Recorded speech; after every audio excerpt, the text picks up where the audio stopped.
Hi అండి, welcome back my channel. నేను మీ Lakshmi vlogs. ఈరోజు వీడియో వచ్చేసి నెయ్యి అండి. ఒక వీడియోలో చెప్పాను మీకు మనం కొనుక్కొసుకున్న పాలతోనే పాల బిల్లు కట్టవచ్చని. అది ఎలాగో అంటే ఇది ఇలాగేనండి. నేను చేసిన ఎన్న నెయ్యి చేస్తే 8 గిద్దలు అయిందండి. ఈ డబరా నిండా వస్తే 8 గిద్దలు.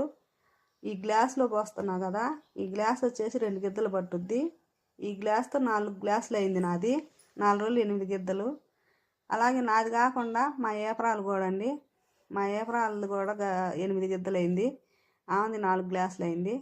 ఇద్దరం కలిసి వేరే వాళ్ళకి అమ్మాము. చూడటానికి చూడండి ఎంత కలర్ఫుల్గా ఉందో నెయ్యి, ఎంత తేటగా పడుతుందో. మార్కెట్లో కొనేది ఇట్లా ఉండదు కదండి, మనం సొంతంగా చేసుకున్న దానాల నెయ్యి కూడా సువాసన వస్తుందండి, మంచి స్మెల్ వస్తుంది ఈ నెయ్యి.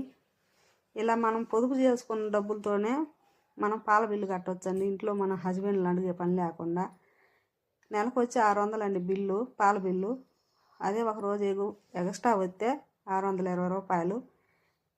ఈ నెల 600 కాబట్టి 600 పోయినా నాకు 200 మిగిలినాయండి. ఈ 200తో మనం కాయలు కొనుక్కోవచ్చు అండి, తినే ఫ్రూట్స్ కానీ ఇంట్లో కూరగాయలు కానీ.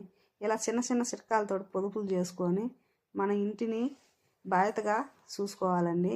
ఇది మగవాళ్ళు కనిపెట్టకపోయినా కానీ ఇది మనం బాధ్యత అనుకొని చేసుకోవటమే, అంతే, ఏం లేదు.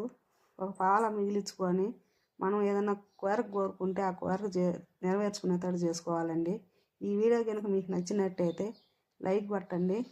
అలాగే కొత్తగా ఎవరైనా మన ఛానల్ చూస్తున్నవారైతే సబ్స్క్రైబ్ చేసుకోండి. ఇలాగే మీకు తెలిసిన వాళ్ళు ఎవరైనా ఉంటే వీడియోని షేర్ చేయండి.